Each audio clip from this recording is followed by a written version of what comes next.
This video shows the use of a pHyter instrument to measure pH. The pHyter instrument was developed by Sunburst Sensors to provide a simple means of measuring pH of water samples in the field.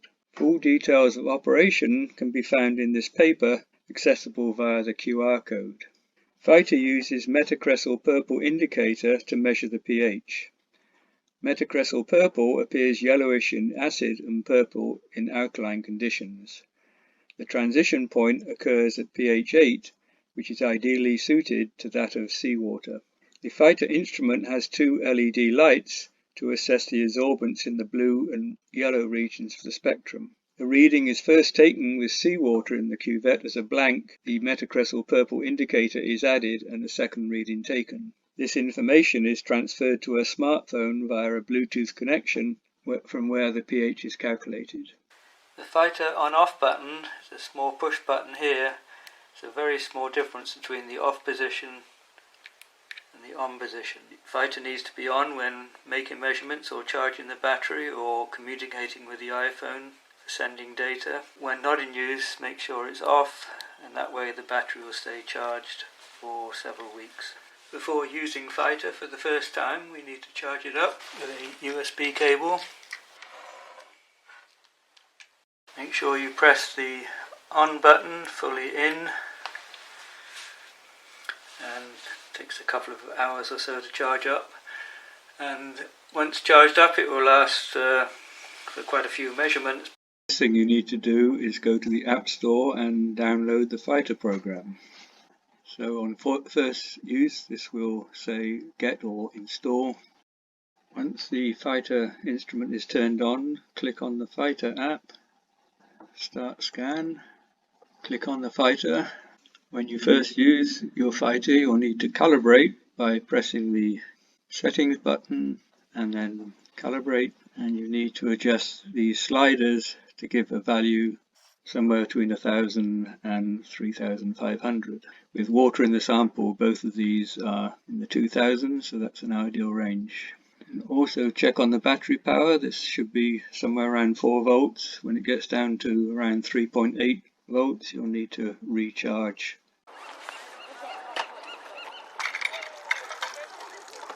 There we are. Okay.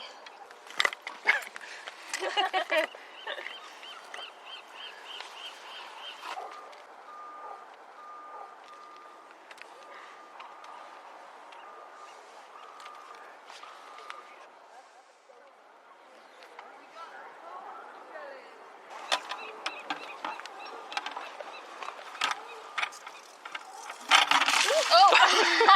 Well, I think we got enough. Before measuring the pH, we need to check the salinity. Carefully pipette a drop of liquid.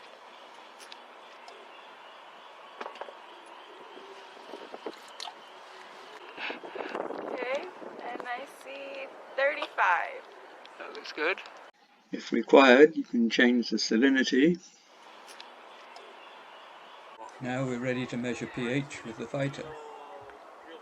First, rinse the cell out 3 times with seawater to bring the cell to the correct temperature.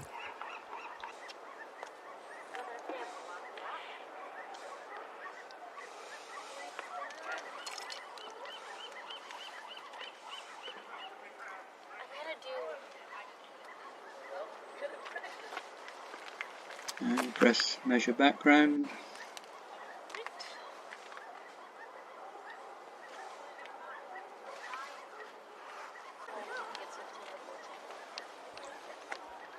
Now we add 3 drops of the Cresol purple indicator.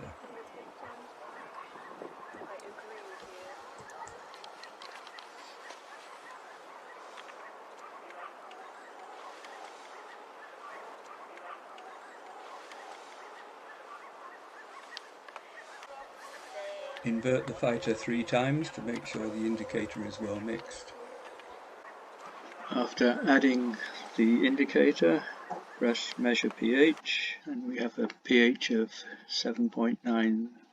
You need to check the values of the instrument are in range, so scroll to the bottom of the screen you want to make sure that the blank readings are between 1000 and 3500. The sample reading should be somewhat less because the light's being absorbed, and that gives an absorbance reading that's significant, i.e.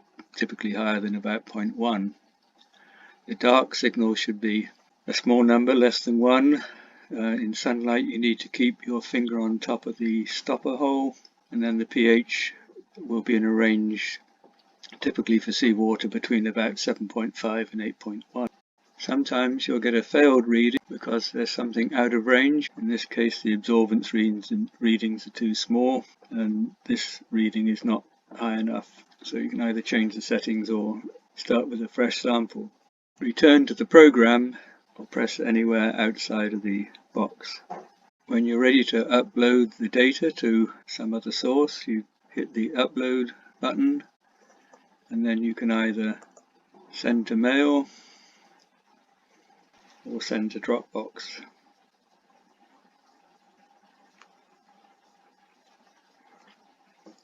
The file from your smartphone transferred to a computer will be saved as a comma-separated value file, .csv file, which we can open in Excel. The date column is too narrow, so we need to auto-format column widths. So the latest measurement is on the top here, and it reports the date, the time, salinity and the pH. If they're done in triplicate, you get multiple readings here. Also check on the temperature and also the blank signals and the sample signals, and also the latitude and longitude of the measurement.